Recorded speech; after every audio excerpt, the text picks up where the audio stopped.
And so Alexandria Ocasio-Cortez has been trying to do more interviews, speak at more conferences, and step on the bigger stages, clearly attempting to look serious, polished, and presidential ahead of 2028, where she does have ambitions of becoming the Democrat candidate for president. The only problem with all of that is that every time she does one of these engagements, she ends up saying something that does not make much sense, is not rooted in reality, and is not backed by facts. And now it's happened again, ladies and gentlemen.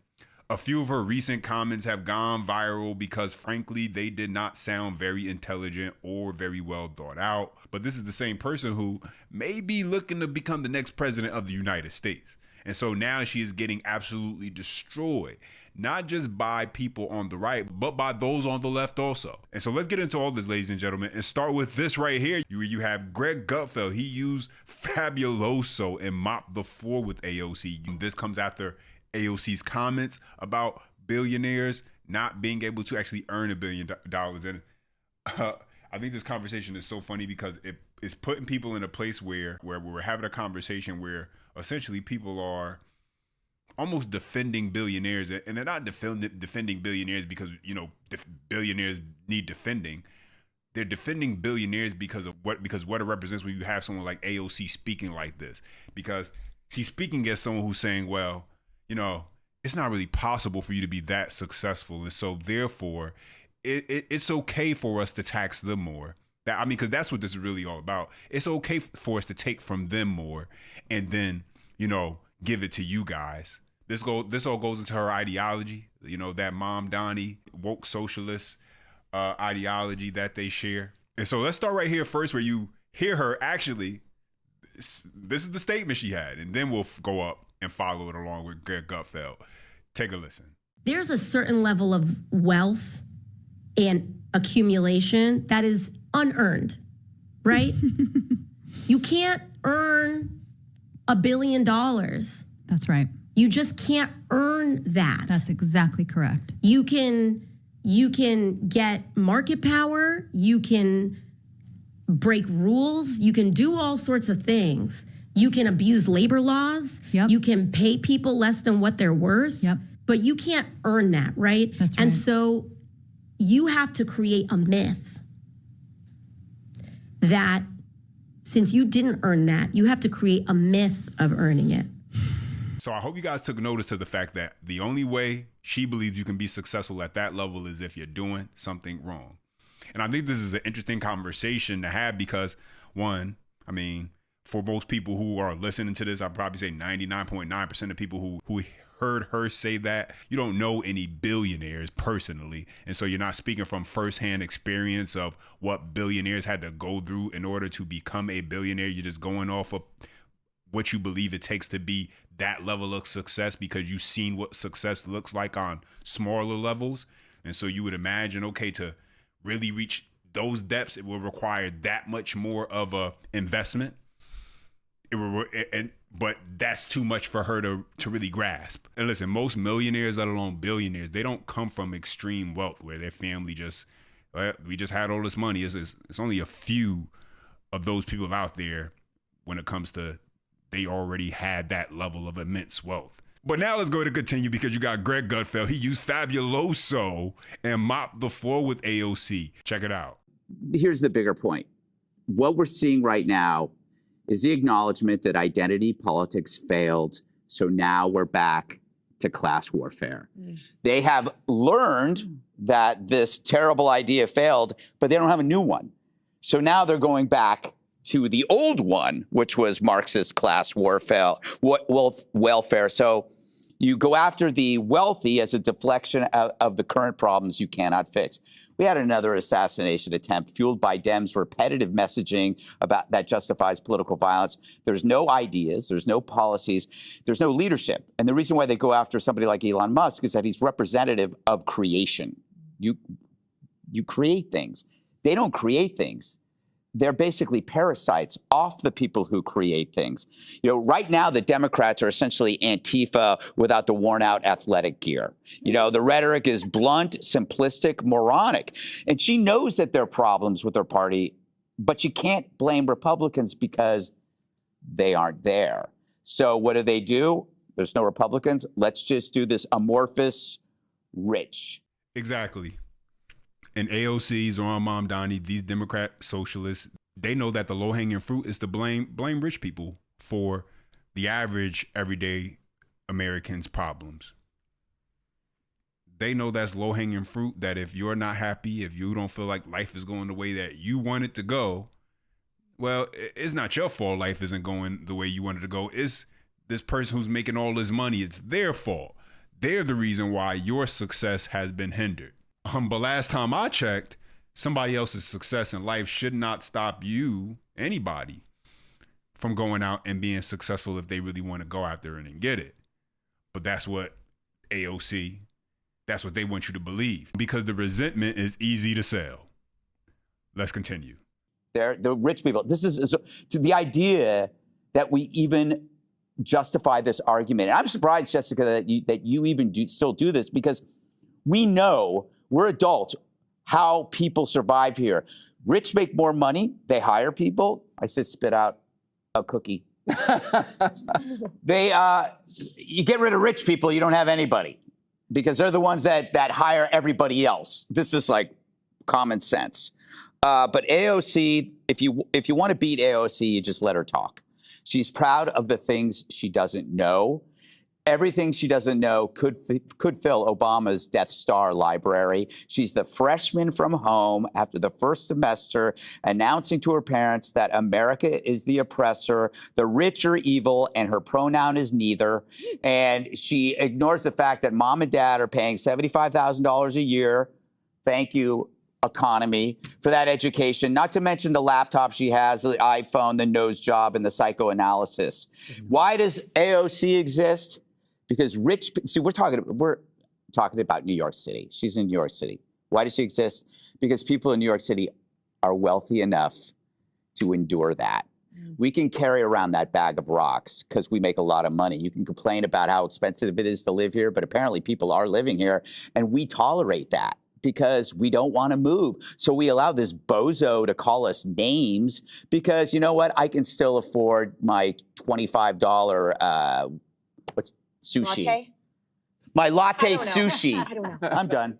Wow. And so now let's get into this Bill Maher part of it, because like I said, she's hearing it from the left also. And what I appreciate about Bill Maher, at least, while he does still say things, you know, he's not a fan of Trump. We already know that part, but he does hold the Democrat Party accountable. You can't deny that. He does hold Democrats accountable. He'll call them out. And he's been calling out Democrats like Zoran Mamdani, like AOC, as well as others in the party. And so let's get into this part right here. Bill Maher, you're embarrassed to be an American. Well, guess what? The feeling's mutual because you have no perspective. And so let's get into this. Take a listen. Seriously, this is a serious problem for Democrats. Less than 1 in 4 Democrats under 30 say they're proud to be an American. 54% say they're embarrassed by it. Embarrassed. Like America's your mom picking you up at school? You're embarrassed to be an American? Well, guess what? The feeling's mutual because you have no perspective. Is America perfect? No, of course not. No country is. Although don't get Tucker Carlson started on Russia. Globalize the intifada is the catchphrase that's really catching on these days, as if worldwide suicide bombing and cosplaying Islamic revolutionaries is the answer to our problems.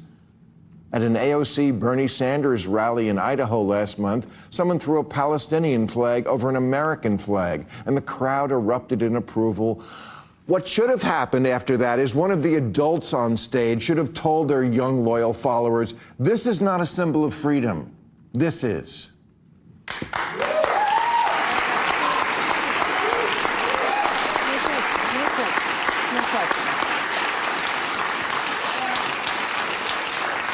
If the thought leaders in the Democratic Party keep encouraging and not rebuking the idea that America is cringe and the people who run Gaza are great, the Democrats are doomed. Alyssa Slotkin's right. Liberals are weak and woke, especially the white ones, and they indulge all sorts of nonsense from their kids, a pattern that then continues on in the Democratic Party. Last election, it was all the gender stuff, the insistence that men can have babies and such, and now I fear that we like the terrorists is the new that. Liberals need to push back on the dumb ideas that come from their children. The Democrats' problem is the energy of the parties with the young and the young are with the terrorists. That's not good. So talk to your children and remind them, you don't really want to live like your heroes in Hamas. All the shit you do all day, it was all made in America. Your smartphone, your Grubhub, your freedom to bitch about America, that's all American stuff. You tell your phone you want a milkshake and a guy brings it to your house. Please, you couldn't survive a week living in Intifadaville. Wow. Wow, ladies and gentlemen. That's Bill Maher, who doesn't like Trump, but he will hold Democrats accountable. That's all you can ask for. I'll respect him because of that, because, listen, that's all you could hope for, is that he's a Democrat and he's going to speak out and hold Democrats, the Democrat Party, accountable and say what he feels. And you just heard it right there. And so what is he talking about? He's talking about the ridiculous things that AOC has been saying. And so let's get into this next part right here, ladies and gentlemen, because this is probably the most, oh my goodness, this is just the most ridiculous thing. The American Revolution was against the billionaires of their time. And we are declaring independence from such an extreme marriage of wealth and power and the state. And so AOC is saying the American Revolution was against the billionaires of their time. Ladies and gentlemen, this is exactly what happens when someone tries to force 2026 socialists, communists, talking points onto 1776 American history. The American Revolution was not about a Marxist uprising against the rich. It was a revolt against government tyranny. And no, that's not the same thing. Let me read some of this. It was against the king, the parliament, the crown, a distant centralized government that believed it could tax, regulate, and control and rule over colonists who had no real representation in the government. That's why we have the most famous phrase that everybody still knows today. It is not eat the rich. It was no taxation without representation. I mean, who doesn't know that line, right? And not only that, many of the men who led and supported the American Revolution were wealthy. Let's look at a few of them. I'm going to read some of this off. George Washington was one of the wealthiest men in America. John Hancock was rich. Robert Morris, who became known as the financier of the Revolution, was a wealthy businessman who helped fund the war effort. Morris was one of America's early millionaires and the chief financier of the Revolution. And so if the Revolution was supposedly against the billionaires of their time, then why were there so many billionaires of their time leading and signing the documents, funding the army, risking their lives and their fortunes and risking their reputations in order to make it happen? And so when she says that the American Revolution was about fighting the billionaires, what she's really attempting to do is make her ideology sound more patriotic. But 1776 wasn't about resentment towards the rich. But according to AOC, that's what she wants you to believe it was all about. And that brings us to the next clip. Back to Bill Maher, where he's sitting with John Fetterman. And they talk about the growing concerns that communists is no longer viewed as a smear on the left. Take a listen. And people that are proud to be labeled as a socialist. That used to be was a smear when I was running my first cycle, and now that's becoming more normalized. And now I think that's a very dangerous, slippery slope for us to be. And now I've spoke to people that had to live under socialism and or communism, and they are morons if they think that socialism is the answer. You know, I've lived under that, and thank God we are now. We already have a great deal of socialism, and I've made the point a million times on the show, as we should. All Western democracies are quasi-socialist. There are certain things that the government should do. You don't want the private enterprise to be controlling the Marine Corps, and we need Social Security and Medicare, Medicaid. Obviously, these things, we have socialism. They're just proposing something way more than that. And by the way, you said socialism, dirty word? Yeah, yes and no. What really was a dirty word, which isn't anymore, is communism. And so when you hear Zoran Mamdani, AOC, Bernie Sanders, when you hear these particular Democrats who they are proud to say, hey, we're Democrat socialists. Well, I think that's just them attempting to kind of soften the blow of what their real agenda is when it comes to things, which is far more dangerous and which is far less American. Yeah. I mean, this woman in New York who is Mayor Mondami's right-hand woman, she tweets out, elect more communists. This guy, Graham Plattner, Yeah, who is yeah, it's not a slur if I refer to him as a communist. That's his own term that he used for himself. Yes. Antifa and these other kinds of extreme things. Now that's his own words. That's not my view, and I'm not using that as a slur. But the idea that communist is not a dirty word, I think we need to pause here and say, okay, this is a watermark. This is a watershed mark, a moment in American history where we should pay attention.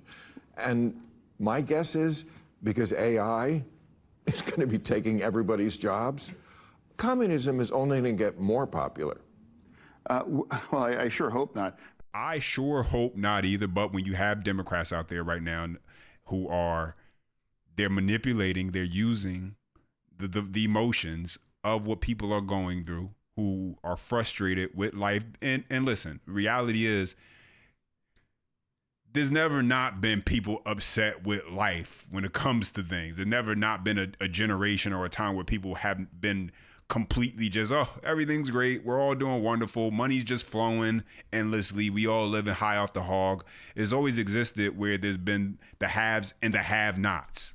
That's always existed. And the reality is, it will always exist. It's never going away. What Democrats want you to have believe now is that they can take that away. And that's just not even realistic in life. It's just not. But those are my thoughts in the update. Now I want to hear from you. Drop your comments down below. I appreciate when you guys chime in. Smash that thumbs up button. You enjoy the content. Subscribe for more. And as always, until next time.